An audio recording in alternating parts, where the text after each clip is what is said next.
नमस्कार. Hello doctor. आजच्या hello doctor कार्यक्रमात मी डॉक्टर चेतन दिलीप साळुंखे आपल्या सर्वांचं मनपूर्वक स्वागत करतोय. हॅलो डॉक्टर हा आमचा आरोग्यविषयक लोकप्रिय कार्यक्रम आहे, ज्यामध्ये आम्ही तुमच्या आरोग्यविषयक प्रश्नांचं वेळोवेळी तज्ज्ञ डॉक्टरांकडून मार्गदर्शन घेत असतो. आजचा कार्यक्रम हा आमचा प्रायोजित कार्यक्रम आहे. प्रेक्षको, मानवी शरीर ही ईश्वराने बनवलेली सर्वश्रेष्ठ कलाकृती आहे व आपल्या संपूर्ण जीवनकाळात ही कलाकृती उत्पत्ती, स्थिती आणि लय या 3 अवस्थांमधून जात असते व या 3 अवस्थांमधून जात असताना कधी कधी आपल्या पाठीमध्ये दुखण्यास सुरुवात होत असते व त्यावेळेस आपल्याला असा संदर्भ देखील आठवतो की पाठीचा कणा मोडला तरी चालेल परंतु वाकणार नाही, असे घोषवाक्य देखील आपल्याला आठवत असतात. परंतु या धकाधकीच्या जीवनात अपत्य पालन असेल, अवजड वाहने किंवा अवजड कामं केल्यामुळे पाठीमध्ये दुखण्यास सुरुवात होत असते किंवा विविध प्रकारच्या विकारांची निर्मिती होत असते. मग प्रश्न पडतो की या पाठीमध्ये दुखण्याची नेमकी कारणं कुठली, ही विकार निर्माण होण्याची लक्षणं कुठली व त्यावर काही यशस्वी अशी पंचकर्म उपचार आहेत का, या विविध पैलूंवर चर्चा करण्यासाठी, मार्गदर्शन करण्यासाठी आज आपल्याकडे आलेले आहेत आपल्या सर्वांचे लाडके डॉक्टर सत्यम गुजर सर. नमस्कार सर. आजच्या हॅलो डॉक्टर कार्यक्रमात आपलं मनपूर्वक स्वागत. डॉक्टर सत्यम गुजर हे निष्णात असे आयुर्वेद तज्ज्ञ म्हणून संपूर्ण महाराष्ट्रात सुपरिचित आहेत. त्यांनी पुणे विद्यापीठातून आयुर्वेदाचार्य ही पदवी संपादन केलेली आहे. गेली 18 वर्ष ते पुणे व मुंबई येथे यशस्वीपणे आयुर्वेदिक प्रॅक्टिस करत आहे. ओमकार आयुर्वेद या 9001-2015 व 14001-2015 ISO सर्टिफाईड ऑर्गनायझेशनचे ते संस्थापक आहेत. पुणे येथे प्रशस्त व सुसज्ज आयुर्वेदिक हॉस्पिटल असून ऑल आयुर्वेदिक ट्रीटमेंट अंडर वन रूफ या धर्तीखाली सर्व आजारांवर शास्त्रशुद्ध आयुर्वेदिक औषधी व पंचकर्म उपचार येथे उपलब्ध आहेत. पोटाचे विकार, पाठीच्या मणक्यांचे आजार, त्वचा विकार, सांध्यांचे आजार, हृदयविकार, स्त्री पुरुष वंध्यत्व, मधुमेह, किडनी विकार, दमा, कॅन्सर यांसारख्या असंख्य आजारांवर ते यशस्वीपणे उपचार करतात. आज आपण त्यांच्याबरोबर पाठीच्या आजारांसाठी पंचकर्म उपचार या विषयावर चर्चा करणार आहोतच, त्यांचं मार्गदर्शन घेणार आहोतच. त्याबरोबरीने आपलाही सहभाग आजच्या कार्यक्रमात अपेक्षित आहे, आवश्यक आहे. आमच्याशी संपर्क साधण्यासाठी व आपले नेमके प्रश्न विचारण्यासाठी कृपया आम्हाला पुढील दूरध्वनी क्रमांकावर संपर्क करा. संपर्कासाठी आमचे दूरध्वनी क्रमांक आहेत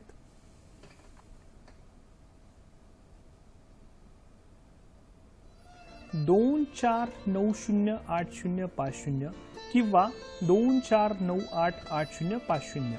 मुंबई बाहेरील प्रेक्षकांनी 022 हा एसटीडी कोड डायल करायला विसरू नका. कार्यक्रम सुरू करण्यापूर्वी प्रेक्षकांसाठी आमच्या काही सूचना आहेत.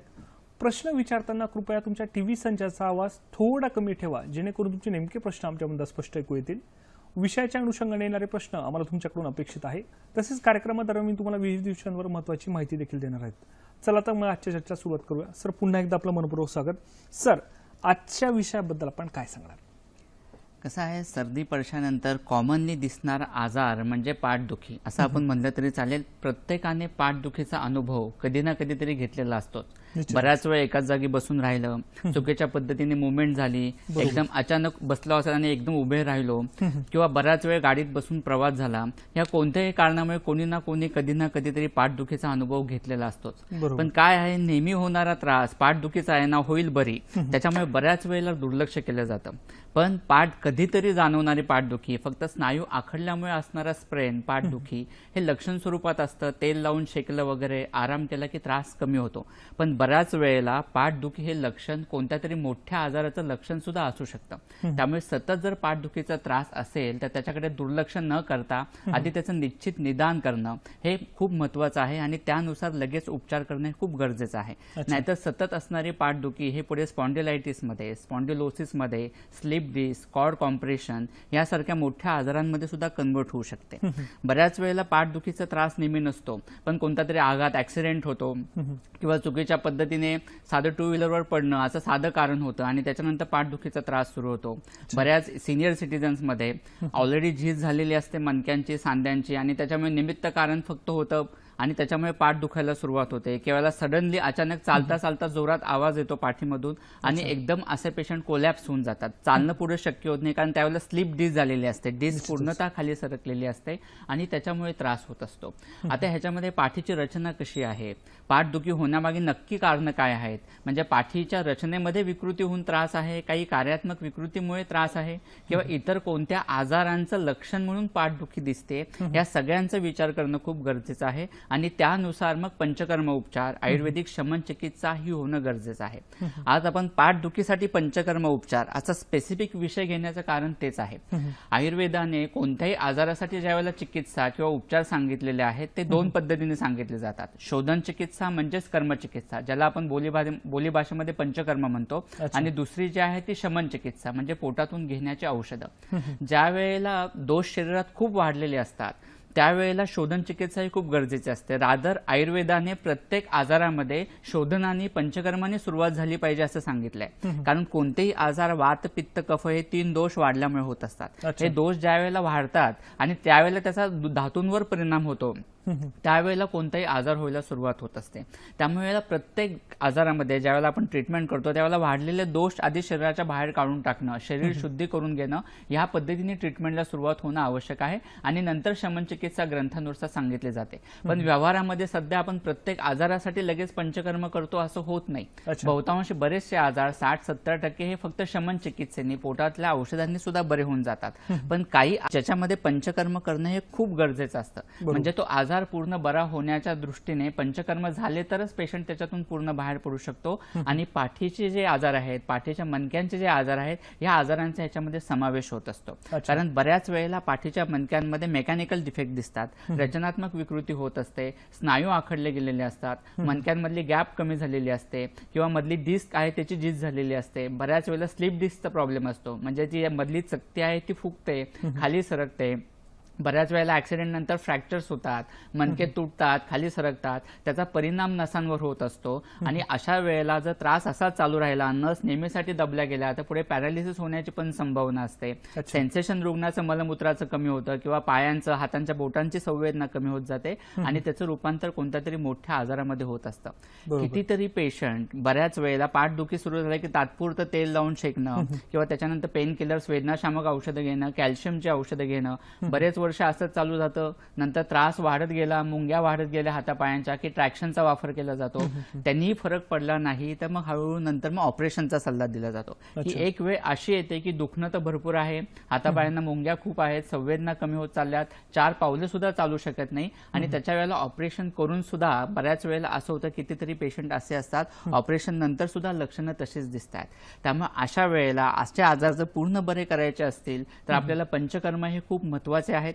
दोष शरीरातले कमी होण्याच्या दृष्टीने, वात कमी होण्याच्या दृष्टीने पंचकर्म होऊन पुढे शमन चिकित्सा, पोटातली औषधं आणि रसायन चिकित्सा, अशा पद्धतीने जर तो क्रम राहिला तर हे त्रास बरे होऊ शकतात. निश्चितच सर, म्हणजे आपण असं म्हणू शकतो की एक संजीवनीकृत उपचार पद्धती अशी पंचकर्म उपचार पद्धती आहे जी पाठीच्या दुखण्यावर निश्चितपणे यशस्वी असं काम करू शकते. सर, कार्यक्रमात आपला पुढचा फोन आलाय, संदीपजी यांचा फोन आलाय नांदेडवरून.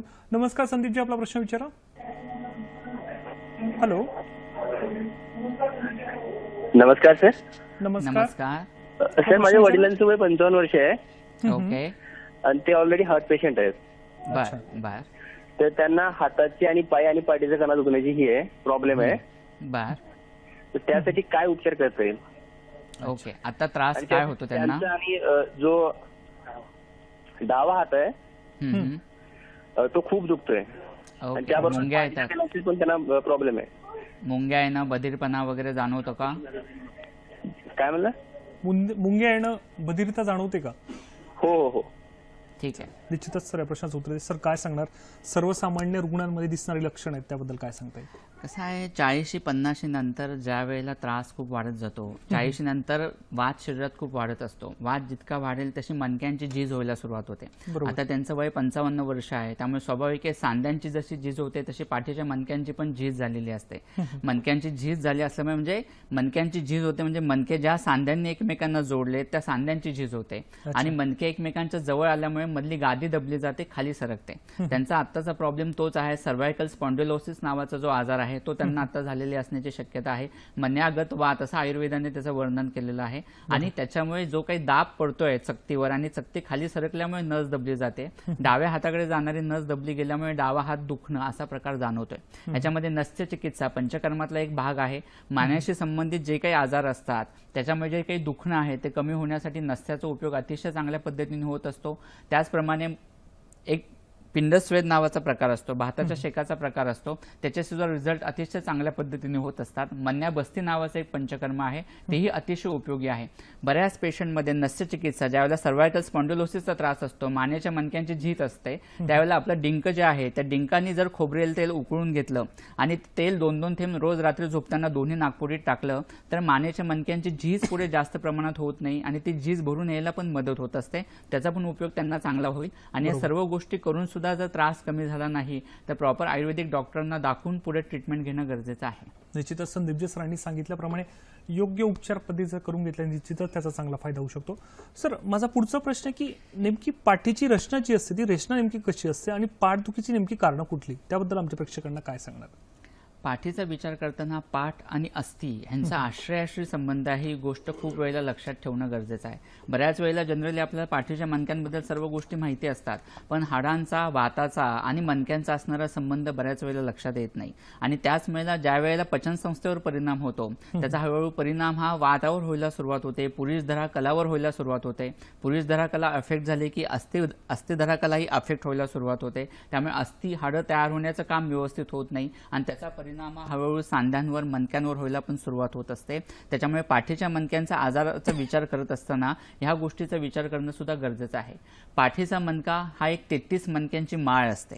आपल्याला ह्या ठिकाणी स्लाइड दिसती आहे. निश्चितच जे आपले वरचे जे पहिले 5 मणके असतात मानेचे त्याला सर्वायकल वर्टेब्रे असे म्हणले जातात. मधले जे थोरॅसिक वर्टेब्रे असतात जे रिब्सला, बरगड्यांना जोडले गेलेले असतात. त्याच्या खालचे जे लंबर वर्टेब्रे आहेत 5, ज्याला आपण पाठीचे मणके म्हणतो, कमरेचे मणके म्हणतो, ते 5 लंबर वर्टेब्रे असतात आणि त्याच्या खाली माकड हाड असतं. अशा पद्धतीने ही रचना असते. पाठ म्हणजे मध्ये पाठीचा मणका आणि कडे स्नायूंची एक भक्कम भिंत असते. म्हणजे मान, पाठ, कंबर हे दोरखंडासारखे जाड स्नायू असतात आणि ते पाठीच्या मणक्याला बांधले गेलेले असतात. प्रत्येक मणका हा एखाद्या ठोकळ्यासारखा असतो, तो हाडांपासून तयार झालेला असतो. 2 मणके आपल्याला उजव्या बाजूला जे जॉईंट दिसतात, फॅसेट जॉईंट्स, म्हणजे मणके एकमेकांना ह्या जॉईंट्सने जोडले गेलेले असतात. आणि 2 मणक्यांच्या मध्ये जी निळ्या रंगाची आपल्याला दिसते ती डिस्क असते, चकती असते. आता आपल्याला ह्या ठिकाणी चकतीची रचना व्यवस्थित दिसते. 2 मणक्यांच्या मध्ये जी ही रबरासारखी, रबरी स्नायूंपासून तयार झालेली ही चकती असते, ज्याच्या कडेचा भाग ज्याला अॅन्युलस म्हणलं जातो आणि मधला जेलीसारखा भाग असतो त्याला न्यूक्लियस असं म्हणलं जातं. आपल्या कडेच्या चित्रामध्ये हे मणके एकमेकांना लिगामेंट्सने जोडले गेलेले आहेत हे दिसतंय. सगळ्यात महत्वाचे पाठीच्या रचनेमध्ये विचार करणं महत्वाचं, जे आपल्याला आता या स्लाइडमध्ये दिसतंय की पाठीच्या मणक्यांमधून मज्जारज्जू जात असतो. मेंदूपासून ज्या काही नसा, नर्व्ज एकत्रित गोफ तयार होतो मज्जारज्जूचा, हा स्पायनल कॉर्ड जो आहे तो पाठीच्या मणक्यांमधून जात असतो आणि 2 मणक्यांच्या मध्ये जी गॅप असते तिथून ह्या नसा बाहेर पडतात आणि शरीराच्या प्रत्येक पेशींपर्यंत त्या नसा पोहोचतात. त्याच्यामुळे प्रत्येक पेशीपासून मेंदूपर्यंत संवेदना जाणं, मेंदूपासून प्रत्येक पेशीपर्यंत जे काही त्या आहेत त्यांचे संदेश येणं, ह्या गोष्टी होत असतात. त्याच्यामुळे पाठीच्या मणक्याचा ज्यावेळेला आपण विचार करतो त्यावेळेला फक्त रचनात्मक विकृतीचाच करावा लागत नाही, कारण या नसा दबल्या गेल्या तर त्याचे दिसणारे परिणाम हे खूप दूरगामी असतात. अच्छा, निश्चितच प्रेक्षक, आपण म्हणतो की वरवर दुखणारी पाठीचा कणा की त्याच्यातली रचना किती क्लिष्ट असू शकते याबद्दल सरांनी आपल्याला माहिती दिली. सर, कार्यक्रम आपला पुढचा फोन आलाय परभणीवरून. नमस्कार, जे आपला प्रश्न विचारा. हॅलो. हॅलो, नमस्कार, आपला प्रश्न विचारा. शेख नशीर बोलतोय सर, मी परभणीवरून. आपला प्रश्न विचारा. माझ्या सर पाठीचा थोडा मणक्याचा आजार आहे सर. ओके. तर थोडा मणक्याचा आजार वगैरे झाला की थोडं चक्कर आल्यासारखं होतंय, तर याच्यावर उपचार नेमकं काय करायला पाहिजे? वय किती आपलं? वय माझं सर आता 35 आहे. चाल, काही तपासण्या केल्यात आपण? हो, केले तपासण्या वगैरे, त्याचे एक्सरे वगैरे काढले, पण काही फरक पडत नाहीये त्याच्यात, काही गॅप वगैरे दाखवत नाही. पण ते मणक्याला थोडा आजार झाला की थोडं चक्कर आल्यासारखे वाटते सर. चालेल, निश्चितच सर या प्रश्नाचं उत्तर येतील. प्रेक्षको, महेश सरांसोबतची चर्चा अशीच चालू राहणार आहे. तत्पुरते आता वेळ झाली एका छोट्याशा विश्रांतीची. कुठेही जाऊ नका, बघत राहा कार्यक्रम हॅलो डॉक्टर.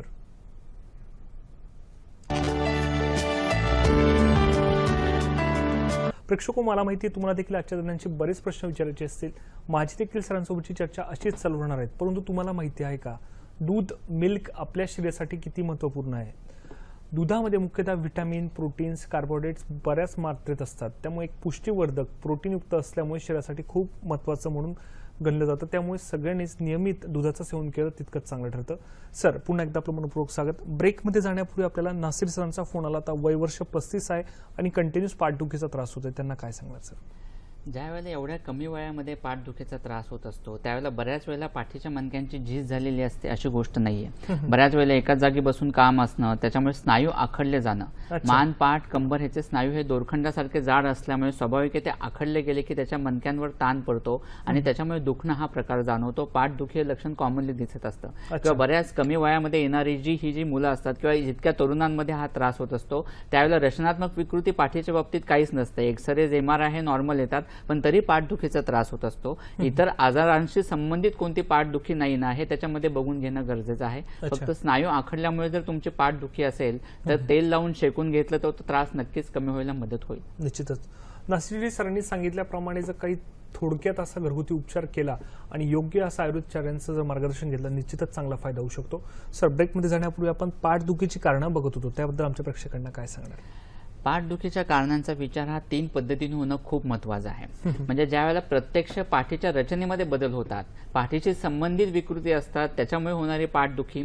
अप्रत्यक्ष कारणांचाही विचार याच्यामध्ये महत्वाचा असतो. म्हणजे आपल्या चुकीच्या पद्धतीने उठण्या बसण्याच्या सवयी. आता आपण इथे स्पेसिफिक आता दिसतंय आपल्याला स्क्रीनवर चुकीच्या पद्धतीच्या बसण्याच्या ज्या आपल्या सवयी आहेत त्याच्यामुळे होणारा पाठदुखीवर परिणाम. सतत कॉम्प्युटरवर असणं, चुकीच्या पद्धतीने बसून चेअरवर तुम्ही बसलेला आहात त्यावेळेला वाकून अभ्यास करणं किंवा वाकून लिहिणं, अशामुळे हा त्रास व्हायला मदत होत असते. सध्या कॉम्प्युटरशी संबंधित असणारे बरेच जॉब्स हे वाढत चाललेले आहेत. त्याच्यामुळे सतत कॉम्प्युटरवर बसून काम करताना डोळे स्क्रीनवर आणि एक हात माऊसवर आणि तासनतास असं काम असेल तर स्वाभाविक आहे त्याच्यामुळे पाठीच्या मणक्यांवर हा परिणाम होत असतो. जड वस्तू सतत उचलल्या जाणं किंवा लहान मुलांचे सध्या दप्तराचं ओझं खूप वाढत चाललंय त्याच्यामुळे पाठीच्या मणक्यावर होणारा परिणाम. चुकीच्या पद्धतीने एक्सरसाइज करणं, व्यायाम हा शरीराचा आयाम वाढवण्यासाठी खूप आवश्यकच आहे, पण जर तो चुकीच्या पद्धतीने केला गेला तर त्याच्यामुळे स्वाभाविक पाठीचे त्रास वाढायला मदत होत असते. ड्रायव्हिंग करत असताना हा मानेवर आणि कमरेच्या मणक्यांवर ताण खूप जास्त पडतो. त्याच्यामुळे सतत ड्रायव्हिंग करणारे जे आहेत 2 व्हीलर किंवा 4 व्हीलरवर ज्यांचं जास्त प्रमाणात ड्रायव्हिंग होत असतं, चालवणं जास्त प्रमाणात होत असतं, ड्रायव्हिंगचा ज्यांचा व्यवसाय असतो ह्याच्यामुळे सुद्धा हा परिणाम होत असतो. त्यामुळे चुकीच्या पद्धतीने बसणं, चुकीच्या पद्धतीने उठणं, एकाच पायावर दाब देऊन बसणं, सतत खुर्चीवर बसून काम असणं, तासनतास एकाच जागी बसून काम आहे, अशा जे काही अप्रत्यक्ष कारणं आहेत तुमच्या पोझिशन्समुळे जो काही पाठीच्या मणक्यांवर परिणाम होतोय त्याच्यामुळे दिसणारी पाठदुखी. प्रत्यक्ष कारणाचा ज्यावेळेला आपण विचार करत असतो त्यावेळेला पाठीच्या मणक्यांच्या रचनावर जो काही परिणाम होतोय त्याच्यामुळे दिसणारी पाठदुखी असते. बरोबर. निश्चितच प्रेक्षक आपण बघू शकतो की दैनंदिन जीवनातली जी एकदम छोटीशी कारणं असतात त्याच्यावरून पाठदुखीची सुरुवात होत असते. सर, कार्यक्रमात आपल्याला पुढचा फोन आलाय. फिरोजी यांचा फोन आलाय पंढरपूरवरून. नमस्कार फिरोजी, आपला प्रश्न विचारा. हॅलो, नमस्कार, आपला प्रश्न विचारा. हा, माझा 10 वर्षाचा मुलगा आहे रेहान. त्याला नेहमी पाठीचा त्रास होतो. अच्छा. नेहमी म्हणतो पाठ दुखती. अच्छा. हा, काही तपासण्या केल्यात आपण त्याच्या? काही तपासण्या केल्यात? प्रयोगशाळेत तपासण्या नाही केल्या. बर. त्याचं पोट साफ होतं का रोजच्या रोज व्यवस्थित? नाही, पोट नाही साफ होत त्याचं. बर, ठीक आहे. बाकी 4 दिवसांनी त्याला एकदा टॉयलेटला जावं लागतं. ठीक आहे. निश्चितच सर या प्रश्नात होते. सर, काय सांगणार? कसं आहे, बऱ्याच वेळेला लहान मुलांमध्ये मुलं एकतर स्वतःहून व्यवस्थित शौचाला जात नाहीत, कंटाळा करतात ही एक गोष्ट असते, किंवा काही वेळेला पचनाशी संबंधित त्रास असतात. पचन प्रक्रिया व्यवस्थित नसणं, आतड्यांना कोरडेपणा असणं, त्याच्यामुळे मलभाग पुढे ढकलण्याची प्रक्रिया व्यवस्थित होत नाही आणि स्वाभाविक मलावस्तंभ असेल, पोट साफच होत नाही तर स्वाद तिथे साठून राहण्याची टेंडन्सी होते आणि स्नायू आखडले जातात आणि त्याच्यामुळे पाठदुखी लक्षण असतं. त्यामुळे त्याला त्या पद्धतीने उपचार होणं गरजेचं आहे. तूप गरम पाणी रोज रात्री त्याला सुरू करा किंवा लोण्याचे विरघळे द्यायला सुरुवात करा. हिंग, तूप आणि गरम पाण्यातून द्या, त्याच्यामुळे त्याचं पोट व्यवस्थित साफ व्हायला सुरुवात होईल. जे काही वाद साठून राहतोय तो बाहेर पडायला मदत होईल आणि त्याची पाठदुखी पूर्णतः बरी होऊन जाईल. निश्चितच फिरोजी सरांनी सांगितल्याप्रमाणे घरगुती जे काही उपयोग जर करून घेतले, उपचार पद्धतीचा साध्या अवलंबल्या तर त्यातून चांगला फायदा होऊ शकतो. सर, आपण कारणांबद्दल बोलतो, त्याबद्दल अजून काय सांगता येईल प्रेक्षकांना? ज्या वेळेला पाठीच्या मणक्यावर डायरेक्ट परिणाम होत असतो, म्हणजे पाठीच्या मणक्यांना सूज आली आहे, स्पॉन्डिलायटिस सारखा त्रास आहे, पाठीच्या मणक्यांची झीज झालेली आहे, पाठीच्या चकती जी आहे, गादी आहे त्या ठिकाणी झीज झालेली आहे, कडेच्या कुडच्यांची लिगामेंट्सची झीज मोठ्या प्रमाणात झालेली आहे, त्याच्यामुळे होणारा पाठीचा परिणाम म्हणजे वयोमानानुसार होणारी पाठीच्या मणक्यांची झीज किंवा वेगवेगळ्या ऍक्सिडेंट्समध्ये आघात झाले त्याचा परिणाम म्हणून फ्रॅक्चर्स होणं पाठीच्या मणक्यांचं किंवा त्याचा परिणाम म्हणून डिस्क तुटणं, खाली सरकणं, स्लिप डिस्कचा प्रॉब्लेम जाणवणं, यासारखे आजार, वेगवेगळे इन्फेक्शन्स असतात, ऑस्टिओमायलायटिस सारखे इन्फेक्शन असतात, रिकेट्स सारखे जे इन्फेक्शन्स असतात त्याचा होणारा मुर्दूस नावाचा आजार असतो, त्याचा होणारा परिणाम, टीबी सारखा आजार आहे ज्याचा पाठीच्या मणक्यांवर होणारा परिणाम, हे म्हणजे डायरेक्ट जो परिणाम होतोय मणक्यांमध्ये आणि त्याच्यामुळे दिसणारे आजार, ह्याचा त्याच्यात आपल्याला विचार करणं गरजेचं असतं. कॉर्ड कॉम्प्रेशन आहे म्हणजे एक तर झीज झाल्यामुळे मणके जवळ आल्यामुळे गादी खाली सरकणं किंवा मार लागल्यामुळे गादीवर दाब पडणं आणि खाली सरकणं आणि त्याच्यामुळे नस दबली जाणं. नस दबली गेल्यामुळे स्वाभाविक आहे त्याचा परिणाम हे हळूहळू पुढे पायांकडे किंवा हातांकडे नसांचं सेन्सेशन किंवा नसांचा प्रवाह व्यवस्थित राहिला नाही तर त्याच्यामुळे पुढे मोठे आजार जाणवायला सुरुवात होत असतात. हा प्रत्यक्ष होणारा परिणाम. आणि तिसरा जो आपण विचार करत असतो तो इतर आजारांमुळे होणारी पाठदुखी, हे सुद्धा बऱ्याच पेशंटमध्ये दिसत असते. म्हणजे बऱ्याच स्त्रियांना व्हाईट डिस्चार्जचा प्रॉब्लेम असतो किंवा रक्तप्रदाराचा त्रास असतो, त्याच्यामुळे ज्यावेळेला पिरियड्स असतात त्यावेळेला पाठ दुखणं, कंबर दुखणं हे लक्षण दिसतं. सतत व्हाईट डिस्चार्ज होत असल्यामुळे बारीक ताप, कणकण राहते, त्याच्यामुळे पाठदुखी लक्षण असते. मूतखडा असेल तर त्याच्यामुळे पाठदुखी, पाठीकडनं पोटाकडे वेदना येणं, अशा प्रकारची लक्षणे दिसत असतात. जुनाट ताप आहे त्याच्यामुळे पाठदुखी, सांधे दुखणं, अशा प्रकारची लक्षणे दिसत असतात. पचनाशी संबंधित जर वेगवेगळे आजार असतील आणि त्याच्यामध्ये आता आपण जसं बघितलं की मलावष्टंभ, कॉन्स्टिपेशनचा आजार आहे, खूप जणांना सिनियर सिटीजन्समध्ये सुद्धा 40-50 नंतर कंबर दुखणं हे लक्षण कॉमनली दिसतं. पण ते जर तुमचं पोट व्यवस्थित साफ झालं, वात साठून राहिला नाही तर ही कंबरदुखी कमी होऊन जाते. उदावर्त नावाचा व्याधी आहे, वाताची गती नॉर्मल नाहीये, वात खाली न सरकता वर सरकतोय, अजीर्णाचा, विष्टब्धाजीर्णाचा त्रास आहे, अपचन होत आहे, वात गॅसेस साठून राहतात, त्याच्यामुळे स्नायू आखडले जात आहेत, त्याच्यामुळे दिसणारी पाठदुखी, पांडूसारखा आजार आहे त्याच्यामध्ये दिसणारी पाठदुखी, म्हणजे इतर आजारांमुळे सुद्धा पाठदुखी ही लक्षण असू शकतं. आणि बऱ्याच वेळेला 40च्या आतमध्ये पाठदुखी हे लक्षण असेल तर फक्त पाठीच्या मणक्यांच्या आजारांचाच विचार न करता इतर कोणता व्याधी नाही ना, याचं निदान आधी होणं खूप गरजेचं असतं. निश्चितच प्रेक्षको सरांनी सांगितल्याप्रमाणे जी साधी पाठदुखी असते ती इतर आजारांचं लक्षण स्वरूपात देखील दिसू शकते, अशाबद्दल सरांनी माहिती दिली. सर, माझा पुढचा प्रश्न आहे की स्पॉन्डिलायटिस म्हणजे काय, त्याची लक्षणं कुठली व त्यावर काही योग्य असे आयुर्वेदिक पंचकर्म उपचार आहेत का, त्याबद्दल आमच्या प्रेक्षकांना काय सांगणार? स्पॉन्डिलायटिस हा पाठीच्या मणक्याचा दिसणारा कॉमनली आजार आहे. म्हणजे मान दुखणं, कंबर दुखण्याचं प्रामुख्याने कोणतं कारण असेल तर ते स्पॉन्डिलायटिस. स्पॉन्डिलायटिस म्हणजे मणक्यांना सूज येणं. म्हणजे मानेचे जे मणके आहेत किंवा कमरेचे जे मणके आहेत त्यावेळेला तिथे जेव्हा सूज येते त्यावेळेला जो रुग्णाला त्रास होतो त्यावेळेला आधी पाठ दुखायला सुरुवात होते, मान दुखणं, हे सर्वायकल, ह्याचे 3 वेगवेगळे प्रकार सांगितलेले आहेत. सर्वायकल स्पॉन्डिलायटिस, लंबर स्पॉन्डिलायटिस आणि अँकिलोजिंग स्पॉन्डिलायटिस. सर्वायकल स्पॉन्डिलायटिस मध्ये वात वाढल्यामुळे मानेच्या मणक्यांना सूज येते, मानेच्या ज्या कडेच्या लिगामेंट्स आहेत त्या ठिकाणी सूज येते आणि त्याच्यामुळे सतत मान दुखणं, थोडंसं जड उचललं की मान दुखणं, चक्कर येणं, डोळ्यासमोर अंधारी येणं, हातांना काही काही वेळेला नंतर मुंग्या यायला सुरुवात होतात. आणि स्पेसिफिक स्पॉन्डिलायटिसचा त्रास सतत पेशंटला होतो असं होत नाही. ज्या वेळेला वातुळ पदार्थ खाण्यात येतात, वात वाढल्यामुळे त्रास जाणवायला सुरुवात होते, मान एकदम दुखायला सुरुवात होते, थंड वातावरणात गेल्यानंतर त्रास होतो, पावसाळा आला, हिवाळा आला की त्रास व्हायला सुरुवात होते. म्हणजे दम्याचे जसे वेग येतात, अटॅक्स येतात, तसा स्पॉन्डिलायटिसचा त्रास होतो. म्हणजे ज्यावेळेला सूज नसेल त्यावेळेला रुग्णाला काही त्रास आहे की नाही असा रुग्ण एकदम पूर्ण नॉर्मल असतो. पण ज्या वेळेला त्रास होतो त्यावेळेला मानेच्या मुवमेंट्स व्यवस्थित होत नाहीत, आखडणं हा प्रकार होतो आणि रुग्णाच्या वेदना ह्या हळूहळू वाढत जातात. कधीतरी होणारा त्रास जर प्रॉपर उपचार झाले नाही तर नेहमी व्हायला सुरुवात होते, असा त्रास जाणवायला सुरुवात होतो. म्हणजे वेग कधीतरी 1 महिन्याने 2 महिन्याने येत असतील तर 15 दिवसांनी येतात, मग त्रास सततचा होतो.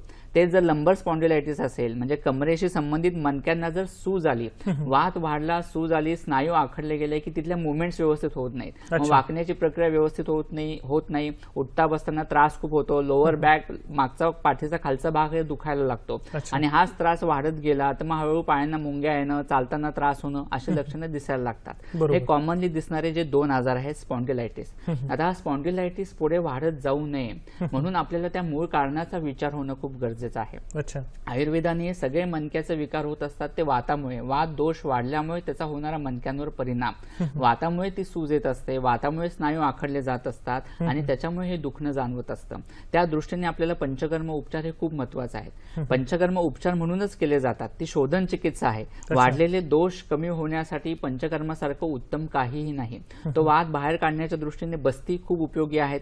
मन्याबस्ती नावाचा पंचकर्माचा जो एक उपाय आहे आणि कटिबस्ती म्हणजे सर्वायकल स्पॉन्डिलायटिस आणि लंबर स्पॉन्डिलायटिस मध्ये त्याचा उपयोग अतिशय छान पद्धतीने होत असतो. निश्चितच. किंवा जो पिंडस्वेद नावाचा प्रकार सांगितलेला आहे स्पॉन्डिलायटिस मध्ये सुद्धा ते खूप उपयोगी आहे. भाताचा शेक असतो पिंडस्वेद म्हणजे आणि तो वातग्न द्रव्यांनी तो भात तयार केला जातो, त्याची पुरचुंडी बांधली जाते आणि मानेला, कमरेला, पाठीला त्याचा शेक दिला जातो. त्यामुळे आखडलेले स्नायू रिलॅक्स व्हायला त्याने खूप चांगल्या पद्धतीने मदत होते, सूज कमी व्हायला मदत होत असते आणि रुग्णाचा त्रास कमी होत असतो. आता आपण जसं बघितलं की नस्य चिकित्सा म्हणजे वेगवेगळी औषधयुक्त तेलद्रव्य जे आहे ती नासामार्गे आतमध्ये सोडणं. स्पेसिफिकली सर्वायकल स्पॉन्डिलायटिस जर असेल, तुमच्या मानेच्या मणक्याला सूज असेल, चक्कर येत असेल, डोळ्यासमोर अंधारी येते, हातांना मुंग्या खूप जाणवत आहेत, मान आखडून गेली, मानेच्या मुवमेंट्स अजिबात करता येत नाही, इकडे तिकडे मान फिरवताना खूप त्रास होतोय, तर या नस्य चिकित्सेचा उपयोग अतिशय चांगल्या पद्धतीने होत असतो. हे शोधन उपचार झाले. आधी हे शोधन उपचार पंचकर्म करून जर आपण शमन उपचारांना सुरुवात केली, वातशमन करणारी पोटातली औषधं घेतली, तर दोन्ही उपचार एकत्रित झाले तर तो स्पॉन्डिलायटिसचा त्रास कायमस्वरूपी कव्हर होऊन जातो. नाहीतर सतत स्पॉन्डिलायटिस पुढे चालू राहिला तर हळूहळू 40 नंतर त्याचंच पर्यवसन पुढे स्पॉन्डिलोसिस मध्ये होतं, स्लिप डिस्क मध्ये होऊ शकतं आणि त्याच्यामुळेच पुढे कॉर्ड कॉम्प्रेशन सारखे, स्लिप डिस्क सारखे आजार हे होत असतात. त्याच्यामुळे स्पॉन्डिलायटिसचा त्रास सतत असेल तर त्याच्याकडे दुर्लक्ष न करता लगेच योग्य पंचकर्म करून घेणं हे केव्हाही चांगलं. निश्चितच सर, आपण असं म्हणू शकतो की ही पंचकर्म उपचार पद्धती एक संजीवनीकृत अशी पंचकर्म उपचार पद्धती की जिचा रुग्णाला निश्चितच चांगला फायदा होऊ शकतो. सर, कार्यक्रम आपला पुढचा फोन आलाय, बंडू यांचा फोन आलाय मालेगाववरून. नमस्कार बंडूजी, आपला प्रश्न विचारा. हॅलो. हॅलो. नमस्कार, आपला प्रश्न विचारा. हा, नमस्ते सर. नमस्कार. नमस्ते. काय झाले सर, थोडं पाठीत दुखते. हा, वय किती आपलं? 40 आहे. 40. कधीपासून दुखतंय? वर्ष झालं. काही तपासण्या केल्यात आपण? हो, भरपूर तपासण्या केल्यात बारशेला जाऊन. अच्छा सर, काही विचारायचं अजून आता तपासण्यांमध्ये काही दोष आढळला का तुम्हाला? तपासण्यातून दोष बिलकुल नाही आढळलेला सर. Very good. इतर काही त्रास होतो का अजून? दुखतच कधी मध्ये जरा एका हातावर टेकल्यानंतर किंवा टू व्हीलर चालवल्यानंतर. ठीक आहे. गॅसेस, अपचनाचा वगैरे काही त्रास जाणवतो हो, का? अपचनचा त्रास आहेच ना सर. ठीक आहे. चालेल, ओके. निश्चितच. प्रेक्षको, माझी सरांसोबतची चर्चा अशीच चालू राहणार आहे. तत्पुरती आता वेळ झाली एका विश्रांतीची. विश्रांतीनंतर आजच्या त्यांचा पत्ता, दूरध्वनी क्रमांक आणि ईमेल आयडी आम्ही तुम्हाला दाखवणार आहोत. त्यामुळे कुठेही जाऊ नका, बघत राहा कार्यक्रम हॅलो डॉक्टर.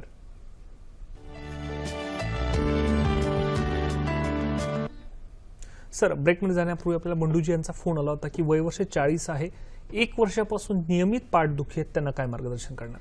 त्यांच्या आतापर्यंतच्या सर्व रिपोर्ट्स नॉर्मल आहेत. म्हणजे पाठीच्या मणक्यांचे एक्सरे नॉर्मल आहेत, त्यांना टेस्टमध्ये कुठेच काही प्रॉब्लेम नाहीये. पण अपचनाचा त्रास बरेच दिवस जाणवतोय. कितीतरी पेशंटमध्ये जसं आपण आधी बघितलं की अप्रत्यक्ष कारणांमुळे दिसणारी पाठदुखी म्हणजे रचनात्मक विकृती काही नसली तरी इतर आजारांचा परिणाम म्हणून पाठदुखी होते. कितीतरी पेशंट येतात, पोट व्यवस्थित साफ झाले की आमचं पाठ दुखणं बंद होतं, कंबर दुखणं कमी होतं. कितीतरी नॉर्मली सांगणारे पेशंट असतात. वात शरीरात साठून राहतोय. जसं आपण बघितलं की अस्थि, पुरीशधरा कला, अपचन आणि अस्थि व स्रोतसाचा, अस्थिधरा कलाचा असणारा संबंध याचा विचार कधीच केला जात नाही. फक्त रचनात्मक विकृतीचा विचार केला जातो. पण आयुर्वेदानुसार ह्या गोष्टीचा विचार करणं हे खूप महत्वाचं आहे. वात शरीरात साठून राहणं, अस्थिधातू व्यवस्थित तयार न होणं, वात वाढल्यामुळे त्याचा अस्थिवर होणारा परिणाम, पचन व्यवस्थित नसल्यामुळे त्याचा होणारा परिणाम, अन्नमल म्हणून वायू तयार होत असतो आयुर्वेदानुसार. वात वाढतोय कशामुळे? तुमचं अपचन व्यवस्थित नसेल तर त्याचा परिणाम हा होतोच. त्याच्यामुळे अन्नाचं पचन व्यवस्थित झालं नाही, अन्न न पचता तसंच पुढे ढकललं गेलं, वाताची गती नॉर्मल नसेल, वात खाली न सरकता वर सरकत असेल, ज्याला आयुर्वेदाने ऊर्ध्व वात असं म्हणलेलं आहे. उदावर्त नावाचा जो व्याधी असतो, वेगवेगळ्या प्रकारचं वेग तुम्ही धारण केले, शौचाला जायचे पण जाऊ शकत नाही, मूत्रवेग आलाय पण जाऊ शकत नाही, तुम्हाला जांभई द्यायची पण तुम्ही देत नाही, आणि ह्या गोष्टी सतत चालू राहिल्या की वाताची गती बिघडायला सुरुवात होते, वात शरीरात साठून राहायला लागतो आणि हा वात साठून राहिल्यामुळे वेगवेगळे आजार होत असतात. म्हणजे अगदी हार्ट अटॅक येण्यापर्यंत सुद्धा इतके मोठे आजार सुद्धा त्यांनी होत असतात. तसंच त्याचा इम्पॅक्ट पाठीच्या मणक्यांवर पण होतो. स्नायू आखडले जातात, मणके स्टिफ होऊन जातात, त्याची हालचाल व्यवस्थित होत नाही आणि ते दुखायला लागतात. तुमचा सुद्धा हा अपचन असल्यामुळे जो वात शरीरात साठून त्याचा परिणाम मणक्यांवर होतोय, त्याच्यामुळे त्रास होतोय. बस्ती चिकित्सा याच्यामध्ये अतिशय उपयोगी आहे. बस्तीने हा तुमचा त्रास कायमस्वरूपी जायला मदत होईल. निश्चितच बंडूजी सरांनी सांगितल्याप्रमाणे योग्य पंचकर्म उपचार करून घेतल्या निश्चितच त्याचा चांगला फायदा होऊ शकतो. सर, माझा पुढचा प्रश्न आहे की अँकिलोजिंग स्पॉन्डिलोसिस तुम्ही जसं सांगितलं तर ते म्हणजे काय, त्याची लक्षणं काय असतात व त्यावर काही पंचकर्म उपचार आहेत का, त्याबद्दल काय सांगणार? कसं आहे, अँक्युलोजिंग स्पॉन्डिलायटिस हा स्पॉन्डिलायटिसचाच एक प्रकार सांगितला जात असला तरी सुद्धा तो एक प्रकारचा संधिवात आहे. ऑटोइम्युन डिसीज मधला हा एक प्रकार आहे, त्यामुळे थोडासा त्रासदायक हा प्रकार असतो. HLA-B27 हे अँटीजेन ह्याच्यामध्ये शरीरात दिसतात, उपस्थित असतात, ही टेस्ट ही पॉझिटिव्ह येत असते आणि ह्या अँटीजेन्सचा परिणाम हा डायरेक्ट पाठीच्या मणक्यांवर होत असतो, पाठीच्या मणक्यांच्या स्नायूंवर होत असतो, स्नायू स्टिफ व्हायला लागतात, मणके हळू एकमेकांना जोडायला लागतात. आपल्याला ही स्लाइड ह्यामध्ये दिसते. नॉर्मल पाठीचा मणका कसा आहे, सुरुवात झाले तर पाठीच्या मणक्यांवर कशा पद्धतीने परिणाम व्हायला सुरुवात होते आणि त्याच्यानंतर हळूहळू त्रास वाढत गेला की बांबू स्पाईन ज्याला म्हणलं जातं की पाठीचे मणके एकमेकांना हाडांनी प्रॉपर जोडले जातात, असा त्रास रुग्णाला व्हायला लागतो. ह्याच्यामध्ये रुग्णाला वेदना अतिशय तीव्र असतात. म्हणजे जनरली आधी कॉमनली खुब्याचा त्रास व्हायला लागतो, म्हणजे खुबे दुखणं असा प्रकार होतो. नंतर हळूहळू पाठ दुखायला लागते, कंबर दुखायला लागते, मान स्टिफ व्हायला लागते, आखडायला लागते. जनरली त्रास हा रात्रीच्या वेळेला जास्त त्रास होतो, दिवसा काही जाणवत नाही, पण झोपल्यानंतर एका कुशीवर वळता येत नाही, पाठीवर झोपता येत नाही, पोटावर झोपता येत नाही, सकाळी उठल्यानंतर पाठ इतकी स्टिफ झालेली असते की सहज उठता येत नाही. अशा प्रकारचे लक्षणं रुग्णाला जाणवायला लागतात. नंतर हळूहळू मांड्यांमध्ये वेदना व्हायला लागते, रिब्स मध्ये वेदना व्हायला सुरुवात होतात आणि हा त्रास वाढत जातो. आयुर्वेदाने याचा वातरक्त म्हणून विचार केलेला आहे आणि गंभीर वातरक्त ह्या पद्धतीने जर आपण चिकित्सा केली तरच हा आजार बरा होत जातो. नाहीतर हा त्रास वाढत गेला तर रुग्णाच्या वेदनाही खूप जास्त असतात. हळूहळू फक्त वेदना शामक औषध हा त्याच्यावर पर्याय नाहीये. त्रास वाढत गेला, बांबू स्पाईन झाला तर रुग्णाचा स्टान्स पण बदलतो, चालत असा रुग्ण चालायला लागतो आणि जनरली 15 ते 35 हा जो वयोगट आहे या वयोगटामध्ये होणारा त्रास आहे. त्याच्यामुळे इतक्या कमी वयात असल्यामुळे जनरली काय होतं, 20-25 वय असेल, पाठ दुखते म्हणून दुर्लक्ष होत असतं, पण तशी गोष्ट नाहीये. तुम्हाला जर रात्री पाठदुखीचा त्रास खूप होतोय, अगदी वळता येत नाही एका कुशीवर, असं जर असेल तर अँक्युलोजिंग स्पॉन्डिलायटिस असू शकतो. त्याचं योग्य निदान करून लगेच पंचकर्म, आयुर्वेदानुसार वातरक्तात बस्ती ही सर्वोत्तम चिकित्सा आहे. त्याच्यामुळे अँक्युलोजिंग मध्ये तर बस्ती असू देत, पिंडस्वेद असू देत, यासारखे पंचकर्म सतत होणं खूप गरजेचं आहे. एकदाच करून ह्याच्यात उपयोग होत नाही. आजार पुढे वाढत जाऊ नये असं वाटत असेल आणि त्याच्यापासून जर कायमस्वरूपी मुक्ती आपल्याला पाहिजे असेल तर सतत ह्यात पंचकर्म आणि वातरक्ताप्रमाणे उपचार होणं गरजेचं आहे. तर रुग्णाचे त्रास वाढत न जाता तो आजार नियंत्रणात राहायला मदत होते. निश्चितच प्रेक्षक, आपण बघू शकतो की साधं दुखणं देखील किती मोठ्या प्रमाणात कुठल्या प्रकारचा स्पॉन्डिलिटिस होऊ शकतो याबद्दल सरांनी आपल्याला माहिती दिली. सर, आपला पुढचा फोन आलाय, सुनीलजी यांचा फोन आलाय अकोलेवरून. नमस्कार सुनीलजी, आपला प्रश्न विचारा. नमस्कार, आपला प्रश्न विचारा. हो, नमस्ते. नमस्ते, नमस्कार. प्रश्न विचारा. काय नाही, मिसेसचे आहे ना, मिसेसचे कंबर वगैरे दुखतं. अच्छा, वय किती आहे? वय तिचं 42 वर्ष. कधीपासून त्रास होतोय? साधारण तरी 4-5 वर्षापासून होतं. म्हणजे तिथे सिझरिंग वगैरे झालेली आहे ना. बर, त्याच्यानंतरच त्रास सुरू झाला का? हो, त्याच्यानंतर. बर, मग सिझर नंतर शेगडी वगैरे काही झालं नाही का? नाही. ओके, ठीक आहे. चालेल, निश्चितच. सर, काय सांगणार सर्वसामान्य लोकांमध्ये दिसणारं ज्यावेळेला आपण कॉमनली व्यवहारामध्ये सुद्धा बघत असतो त्यावेळेला स्त्रियांमध्ये पुरुषांपेक्षा पाठदुखी, कंबर दुखणं, सांधे दुखणं खूप जास्त प्रमाणात होत असतं आणि त्याचं कारणच ते आहे प्रसूतीमध्ये घेण्याची काळजी, प्रसूतीनंतर घेण्याची काळजी. ह्याचा बरेच जण विचार करत नाहीत किंवा ही गोष्ट गांभीर्याने घेतली जात नाही. बऱ्याच वेळेला ज्यावेळेला सिझर होतं त्यावेळेला तुम्ही शेगडी करू नका असाच सल्ला दिला जातो, पण तो या सगळ्या स्त्रियांसाठी फार घातक असतो.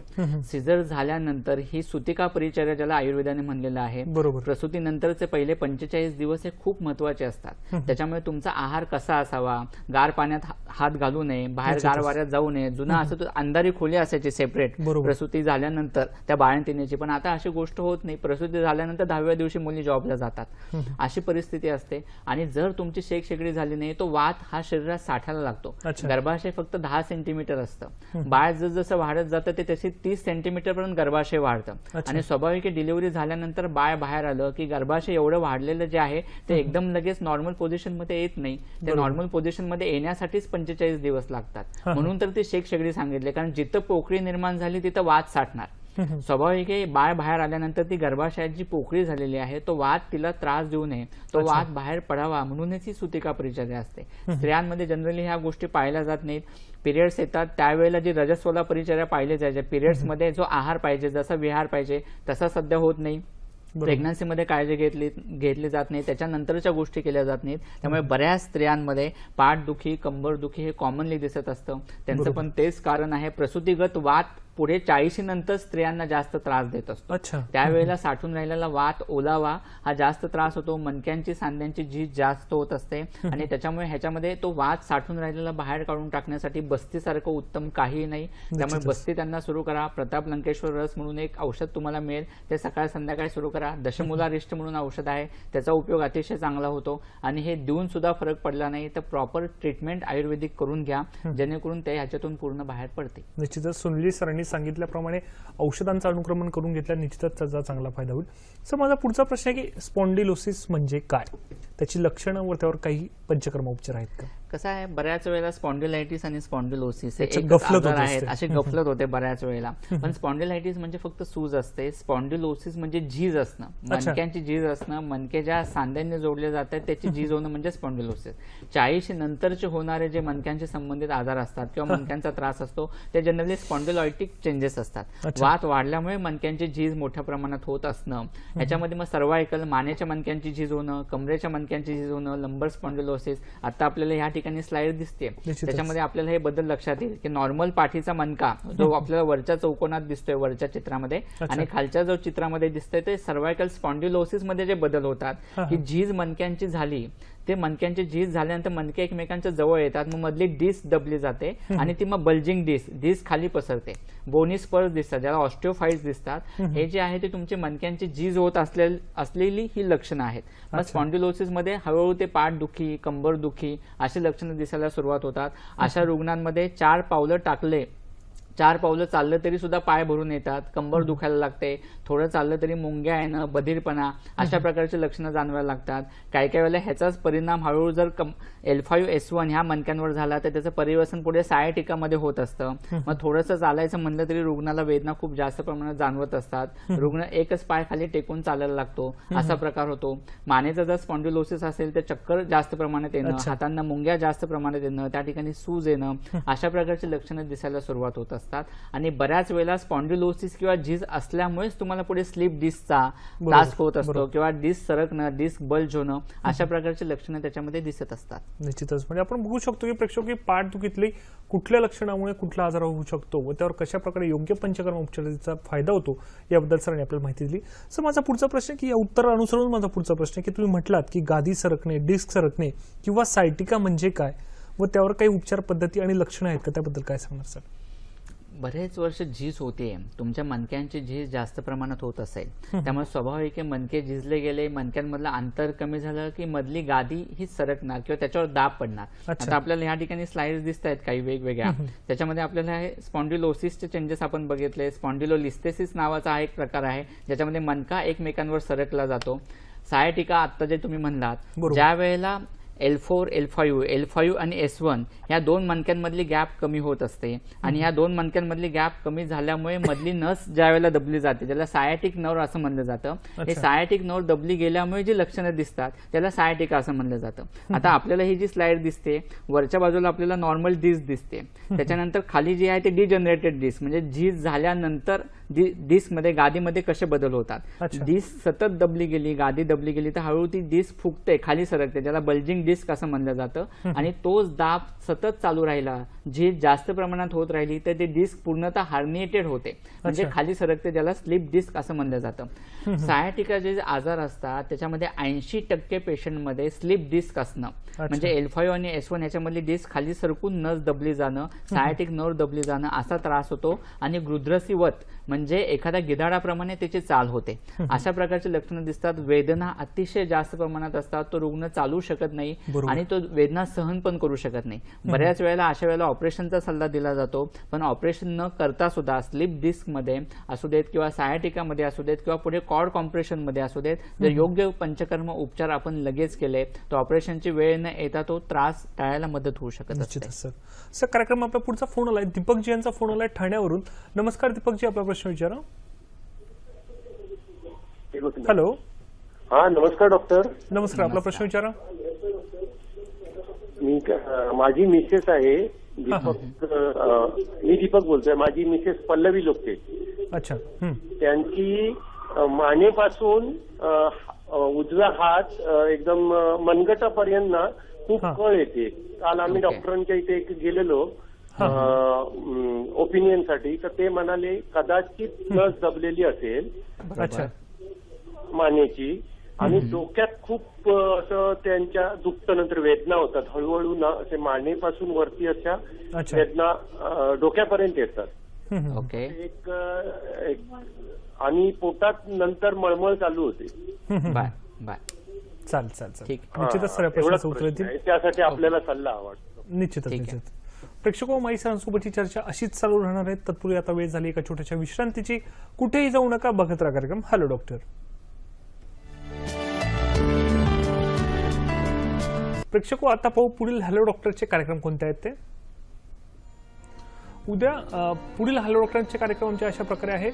शुक्रवार दिनांक 10/8/2018 रोजी रात्री 8 वाजता हा आमचा हॅलो डॉक्टरचा प्रायोजित कार्यक्रम आहे. विषय आहे मान, पाठ, कंबर दुखी आणि आयुर्वेद. सहभागी आहेत डॉक्टर सचिन गोडसे. त्याचप्रमाणे शनिवार दिनांक 11/8/2018 रोजी रात्री 7:35 हा आमचा हॅलो डॉक्टरचा प्रायोजित कार्यक्रम आहे. विषय आहे पाठीच्या मणक्याचे आजार आणि आयुर्वेद. सहभागी आहेत वैद्य समीर जमदग्नी. तसेच रविवार दिनांक 12/8/2018 रोजी हा देखील आमचा हॅलो डॉक्टरचा प्रायोजित कार्यक्रम आहे. विषय आहे लठ्ठपणा व मधुमेहावर दुर्बिणीद्वारे उपचार. सहभागी आहेत डॉक्टर शशांक शाह. प्रेक्षको, आजच्या कार्यक्रमासंबंधी आपले जर काही प्रश्न असल्यास आपण ईमेलद्वारे देखील आमच्याशी संपर्क साधू शकतात, जेणेकरून कार्यक्रमाच्या पुढील भागात आम्ही त्याचं उत्तर देण्याचा निश्चितच प्रयत्न करू. सर, ब्रेकनंतर पुन्हा एकदा आपलं स्वागत आहे. ब्रेकमध्ये जाण्यापूर्वी दीपकजी यांचा ठाण्यावरून फोन होता की त्यांच्या वाईफचं मानदुखी आणि हाताचा उजवा हात देखील त्यांचा दुखतोय. त्याबद्दल काय सांगणार सर? कसं आहे, त्यांनी त्यांना सांगितलं नंतर की त्यांना मळमळ पण होते, म्हणजे पित्ताचा त्रास पण खूप जास्त प्रमाणात आहे. बऱ्याच स्त्रियांमध्ये बहुतांशी पित्त खूप जास्त प्रमाणात असणं, अति आम्ल पित्ताचा परिणाम हळूहळू स्पेसिफिक मानेच्या मणक्यांवर होणं, मानेच्या मणक्यांची झीज होणं, सर्वायकल स्पॉन्डिलोसिस सारखी लक्षणे त्याच्यामध्ये दिसायला लागतात. आणि ती झीज झाल्यामुळे नस दबली गेल्यामुळे मुंग्या येणं, बधीरपणा जाणवणं, दुखणं, चक्कर येते, त्यांना डोळ्यासमोर अंधारी येते, अशी लक्षणं आहेत. त्याच्यामुळे पित्तशामक उपचार होणे याच्यामध्ये खूप गरजेचं आहे. आणि त्याच्याबरोबरच आपण आता बघितलं तसं बस्ती, नस्य आणि मन्या बस्ती हे पंचकर्म उपचार तुम्ही करून घ्या, म्हणजे त्यांचा त्रास पूर्णतः कमी व्हायला मदत होईल. निश्चितच. सर, माझा पुढचा एक महत्त्वाचा प्रश्न आता की पाठीच्या आजारांसाठी कोणकोणते पंचकर्म उपचार असतात, त्याबद्दल आमच्या प्रेक्षकांना सविस्तर काय सांगणार? पाठीचे मणक्याचे आजार आणि पंचकर्म म्हणजे ही गोष्ट अगदी आजार पूर्ण बरा होण्याच्या दृष्टीने हे इक्वेशन आहे, समीकरण आहे अच्छा. की आपण हे दूर करूच शकत नाही. इतर सर्व आजार फक्त औषधांच्या द्वारे कमी होऊ शकत असतात, पण बरोबर. पाठीच्या मणक्यांमध्ये पंचकर्म खूप आवश्यक आहेत.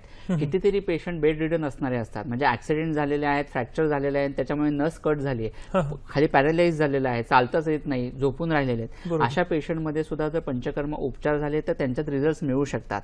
स्वाभाविक आहे, त्याच्यापुढे रसायन चिकित्सा पण खूप आवश्यकता असते की पेशंटमध्ये रिकव्हरी कशी होऊ शकते, पेशंटची बॉडी किती रिस्पॉन्ड देते, हे या गोष्टींमध्ये खूप महत्वाचं असतं. पण इतर सायाटिका असू देत, कॉर्ड कॉम्प्रेशन असू देत, स्पॉन्डिलोसिस असू देत, स्पॉन्डिलायटिस असू देत, लंबॅगो असू देत, यासारखे जे काही पाठीच्या मणक्यांचे आजार असतात की ज्याच्यामध्ये जनरली फक्त वेदनाशामक औषधं किंवा मग नंतर ट्रॅक्शन किंवा डायरेक्ट ऑपरेशनचा सल्ला दिला जातो. त्याच्यामध्ये तुम्ही ऑपरेशन करण्याच्या अगोदर नक्कीच पंचकर्म उपचार करून घेणे हे खूप गरजेचं असतं. कारण शरीरातला वात कमी व्हायला लागला की हळूहळू स्वाभाविक झीज कमी व्हायला लागते, स्नायू आखडलेले रिलॅक्स होतात, पाठीच्या मणक्यांवरचा ताण कमी होतो. आणि तो ताण कमी झाला की मधली तिथली जी डिस्क फुगलेली आहे आणि खाली सरकलेली आहे ती जागेवर यायला मदत होत असते. बऱ्याच रुग्णांना प्रश्न असतो की खाली सरकलेली डिस्क नॉर्मल येऊ शकते का, जागेवर येऊ शकते का? तर अगदी नक्कीच येऊ शकते. अगदीच पहिल्यासारखे मणके झाले नाहीत तरी त्रास पुढे वाढत न जाता तो तिथेच थांबून 40-50%, 60% जरी तुमची रिकव्हरी झाली तरी तो त्रास पूर्ण बरा व्हायला मदत होत असते. जनरली ह्या पाठीच्या मणक्यांमध्ये कोणकोणते पंचकर्म उपचार उपयोगी होऊ शकतात याच्यासाठी आपण काही स्लाइड्स बघूयात. निश्चितच. स्नेहन हा जो प्रकार आहे म्हणजे पूर्ण अंगाला तेल लावणं, शेकणं, पाठीला वातग्न तेलांनी सिद्ध तेलं आहेत त्यांनी मालिश करणं, ह्याच्यामुळे तो वात तिथलं कमी व्हायला मदत होते आणि स्नायू रिलॅक्स व्हायला मदत होतात. हाडांना बळकटी येण्यासाठी ह्याचा उपयोग खूप चांगल्या पद्धतीने होत असतो. स्वेदन आहे म्हणजे मान दुखते, पाठ दुखते, कंबर दुखते, दुखरा जो भाग आहे त्या ठिकाणी वातग्न जी वनस्पती आहेत त्यांनी वाफ देणं त्या ठिकाणी ह्याचा उपयोग ह्याच्यामध्ये होत असतो. खांदे दुखणं, मान दुखणं, आखडलेले स्नायू स्नायू रिलॅक्स होणं ह्याच्यामध्ये ते उपयोगी होत असतात. सर्वांग स्वेद हा पूर्वकर्मातला एक भाग आहे. ह्याच्यामध्ये कोणतेही प्रधान कर्म करण्याच्या अगोदर, बस्तीच्या अगोदर सुद्धा हे उपयोगी असतं. पूर्ण शरीरात आखडलेले स्नायू रिलॅक्स होण्याच्या दृष्टीने, वात कमी होण्याच्या दृष्टीने स्वेदनाचा उपयोग अतिशय चांगल्या पद्धतीने होत असतो. जनरली आपल्याला कुठं दुखलं की आपण तेल लावून शेकून घेत असतो, कारण शेकण्यामुळे आणि ते जे वातज्ञ तेल आपण यूज करत असतो त्याच्यामुळे तिथला वात कमी होऊन दुखावा कमी होत असतो. पिंडस्वेद म्हणजे भाताचा शेक देणं. ह्याच्यामध्ये औषधयुक्त द्रव्यांनी तो भात तयार केला जातो. त्याची पुळचुंडी बांधली जाते, जसे आपल्याला आता पुळचुंडी दिसते त्या पद्धतीने. दुसऱ्या बाजूला एका औषधयुक्त काढे उकळले जातात आणि त्या भाताची पुळचुंडी त्या काढ्यामध्ये बुडून त्यांनी शेक दिला जातो. स्पॉन्डिलोसिस असू देत, स्पॉन्डिलायटिस असू देत, यासारख्या केसेसमध्ये ह्याचा उपयोग अतिशय चांगल्या पद्धतीने होत असतो. दुसरी आपल्याला स्लाइड पुढची दिसते मन्याबस्ती. मन्याबस्ती आणि पुढची कटिबस्ती ह्या स्लाइडमध्ये आपल्याला दोन्ही दिसत आहेत. ह्याचा उपयोग जो आहे तो जनरली ज्या वेळेला नस दबली जात असते, कॉर्ड कॉम्प्रेशन असतं, सायाटिका सारखे आजार ज्या वेळेला असं असतात, किंवा मानेमध्ये नस दबली जाऊन मुंग्या येणं, बधीरपणा येणं असा प्रकार होत असतो, ह्याच्यामध्ये ह्या मन्या आणि कटिबस्तीचा उपयोग चांगल्या पद्धतीने होत असतो. बस्ती ही पाठीच्या मणक्याच्या पंचकर्मामध्ये अतिशय महत्वाची गोष्ट आहे. कोणत्याही वातव्याधीमध्ये बस्ती ही आवश्यक असतात. शौचाच्या जागेवाटे औषधयुक्त तेल आणि काढे पुश करणं म्हणजे बस्ती. जे बस्ती आपण शौचाच्या जागेवाटे पुश करतो ते मोठ्या आतड्यात जिथे वात तयार होतो तिथे जाऊन डायरेक्ट ऍक्ट होतात. त्यामुळे शरीरातल्या वाताचं शमन होण्यासाठी बस्तीसारखं उत्तम काही नाही. तो वात कमी झाला, त्याचं शमन झालं तरच मणके रिलॅक्स होऊ शकतात, तरच आखडलेले स्नायू रिलॅक्स होतात आणि पुढे झीज होऊ नये म्हणून बस्ती खूप आवश्यक आहेत. म्हणजे अगदी 10 ते 15 दिवसांमध्ये आफ्टर बस्ती दिल्यानंतर पेशंटमध्ये इतके ड्रॅमॅटिक रिझल्ट मिळू शकतात का, हा आपल्याला प्रश्न पडेल. एवढे रिझल्ट याच्यामध्ये चांगले मिळू शकतात. निश्चितच. प्रेक्षको, माझी सरांसोबतची चर्चा अशीच चालू राहणार आहेत, परंतु आता वेळ झाली आजच्या आरोग्य सल्ल्याची. बघूयात आजचा आरोग्य सल्ला काय ते. आजचा आरोग्य सल्ला आहे, पाठदुखीचा त्रास होत असल्यास पंचकर्म उपचार करून घेणे. पाठीच्या मणक्यांच्या आजारात अवजड कामे टाळावीत. नियमित आसने, प्राणायाम, योगासने यांच्यामुळे चांगला फायदा होतो. प्रेक्षको, आता पाहू आजच्या कार्यक्रमाचं पुनः प्रक्षेपण कधी आहे ते.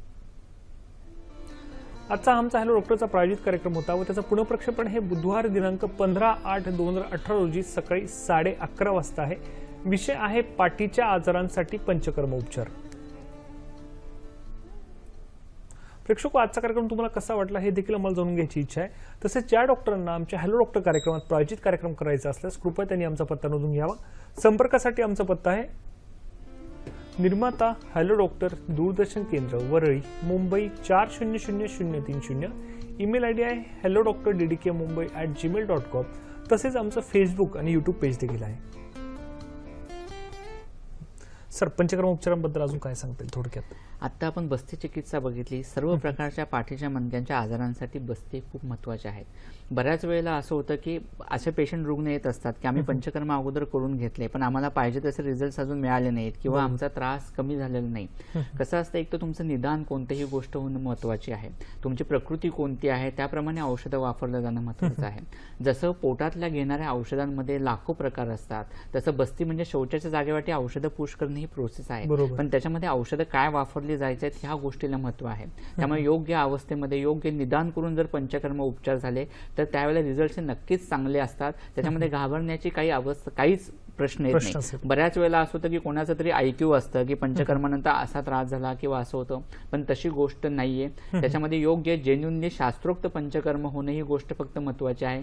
तसं झालं तर रिझल्ट हे नक्कीच चांगले मिळतात. निश्चितच. समाजा पुढचा प्रश्न आहे की बऱ्याच वेळा ऍक्सिडेंटमुळे पाठीचे मणके फ्रॅक्चर होतात, मज्जारुजू हलतो व पॅरालाइज होतात, तर त्यांच्यासाठी काय उपचार पद्धती आहेत का? थोडक्यात काय सांगणार? कसा आहे, हा प्रकार थोडासा त्रासदायकच आहे. ज्या वेळेला फ्रॅक्चर होतं आणि तो भाग फ्रॅक्शन जो फ्रॅगमेंट आहे तो मागच्या बाजूला गेला आणि नस कट झाली, तर जर नस किती कट झाली ही गोष्ट खूप महत्वाची आहे. नस पूर्णतः कट झालेली असेल आणि त्याच्यामुळे खालचा भाग पॅरलाइज झाला असेल तर तो भाग थोडासा त्रासदायक असतो. त्या ठिकाणी आपल्याला पंचकर्माबरोबर रसायन चिकित्साही वापरणं खूप महत्वाचं असतं, कारण नवीन पेशी तयार करणं ही गोष्ट फक्त रसायन चिकित्सेनेच होऊ शकते. हातावर हात धरून तर काही होणार नाहीये. त्याच्यामुळे उपचार होणं तर आवश्यकच आहे. त्यामुळे अशा ठिकाणी आपल्याला पंचकर्म प्लस रसायन चिकित्सा ह्या गोष्टी जर एकत्रित झाल्या तर त्याचे रिझल्ट नक्कीच चांगले मिळतात. निश्चितच. प्रेक्षको, आपलं आयुष्य अतिशय सुंदर आहे, परंतु आयुष्याच्या वाटेवर असे काही क्षण येतात की आपल्याला संपूर्ण जीवन हे अंधारमय वाटायला लागतं. मग या अंधारमय वाटेच्या जीवनावर एखाद्या आशेची किरण आपलं संपूर्ण जीवन हे आपलं प्रज्वलित करत असते किंवा उजळून टाकत असते. म्हणूनच सर आज आपल्याकडे आलात व आमच्या प्रेक्षकांना पाठीच्या आजारांसाठी पंचकर्म उपचार या विषयावर इतकी महत्त्वपूर्ण माहिती दिली त्याबद्दल सह्याद्री वाहिनीतर्फे व माझ्या हॅलो डॉक्टरच्या संपूर्ण टीमतर्फे मी आपला मनपूर्वक आभार व्यक्त करतो. धन्यवाद. धन्यवाद.